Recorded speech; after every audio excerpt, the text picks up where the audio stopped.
अच्छा, इसका नेम देखिए, गियन बारे इसे कहते हैं। अच्छा, तो ये जो कंडीशन है, ये डीमाइलिनेटिंग पोलीन्यूरोपैथी है, एक्यूट इन्फ्लेमेटरी डीमाइलिनेटिंग पोली रेडिक्यूलो न्यूरोपैथी। रेडिक्यूलो वर्ड आ गया, रेडिक्यूलो जब आ जाए तो ये मतलब है कि स्पाइनल कॉर्ड से जो नर्व्स निकल रही है, तो ये रेडिकुलर उन नर्व्स को ये अफेक्ट करता है। तो मतलब ये पेरिफेरल नर्वस सिस्टम को अफेक्ट कर रही है ये वाली कंडीशन। पेरिफेरल नर्वस सिस्टम के जो नर्व्स हैं उसकी डीमाइलिनेशन इसमें होती है, और ये है एक्यूट।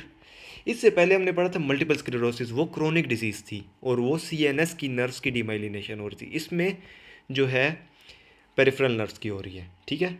एक्यूट है, रैपिडली प्रोग्रेसिव, एकदम से ये प्रोग्रेस करता है, और ये ज़्यादातर इन्फेक्शन की वजह से होता है। तो इन्फेक्शन की वजह से जो होता है, तो इसकी वजह से एक्वायर्ड कहते हैं इसे।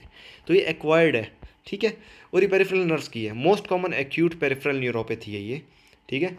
तो इसमें भी जो है टी सेल्स इन्वॉल्व होते हैं, जिस तरह मल्टीपल स्क्लेरोसिस में थे। इसमें जो है इसी के थ्रू एक्टिवेटेड मैक्रोफेजेस बनते हैं, और वो जो है डिमाइलिनेशन काज करते हैं, सही है। इसमें जो इन्फेक्शंस है, मेन कॉमन मोस्ट कॉमन जो है कैंपेलोबैक्टर जेजुनी है, जिसकी वजह से मोस्ट कॉमनली ये होता है। इसके अलावा ये और भी इसमें कॉज कर सकते हैं। स्टाइन बायर वायरस, ये most common cause of multiple sclerosis थी, इसकी वजह से मल्टीपल स्क्लेरोसिस कॉज हो सकता था इस वायरस की वजह से।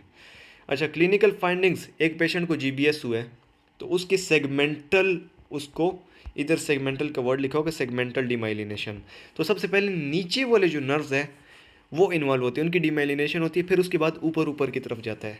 तो इसमें सिमेट्रिक असेंडिंग पैरालिसिस, मतलब सिमेट्रिक है, एक लेग को इन्वॉल्व किया तो दूसरी की लेग, दूसरी लिम्ब को भी साथ इन्वॉल्व कर रही है, और नीचे से ऊपर की तरफ जा रहा है। मतलब पहले फुट में हुआ, फिर एंकल में हुआ, उसके बाद ऊपर की तरफ पैरालिसिस होगी, डिस्टल प्रॉक्सिमल।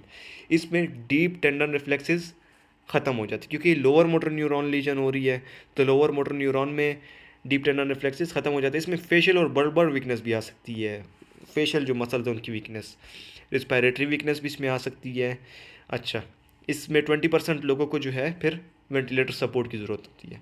ऑटोनोमिक डिस्फंक्शन भी आ सकता है। ऑटोनोमिक में कौन से, ऑर्थोस्टैटिक हाइपरटेंशन हो गया, हाइपोटेंशन हो गया, एरिथमी हो गया, स्वेटिंग हो गया, तो ये सारा इसमें इफेक्ट हो सकता है। मिलर फिशर वेरिएंट, ये एक जीबीएस का मिलर फिशर वेरिएंट है, जीबीएस की एक टाइप है, जिसमें ऑप्थेल्मोप्लेजिया होता है, आई की जो मसल्स है उनकी वो पैरालिसिस हो जाती है।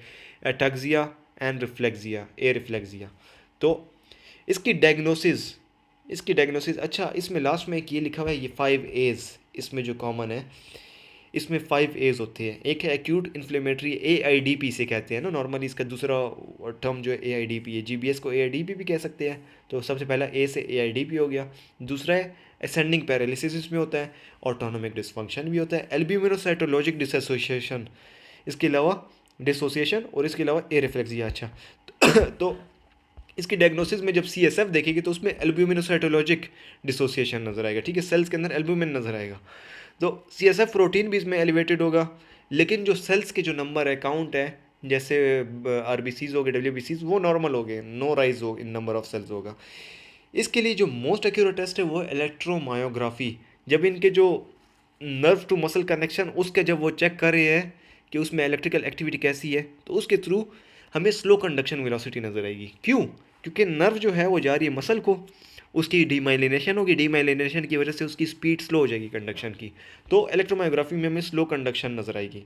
इसकी मैनेजमेंट में अगर रिस्पायरेटरी फंक्शन इन्वॉल्व हो सकता है इसमें, तो रिस्पायरेटरी फंक्शन को अपने क्लोज मॉनिटरिंग करनी है कि उसे वेंटिलेटर की ज़रूरत है कि नहीं, ठीक है। अगर 1 लीटर से कम वाइटल कैपेसिटी उसकी रह जाए तो फिर उसको वेंटिलेटर पर डालना पड़ता है। इसकी जो ट्रीटमेंट है उसमें प्लाज्मा फेरेसिस या IVIG इसको फर्स्ट 14 डेज़ में दे सकते हैं, इन दोनों को एक साथ कंबाइन नहीं देते।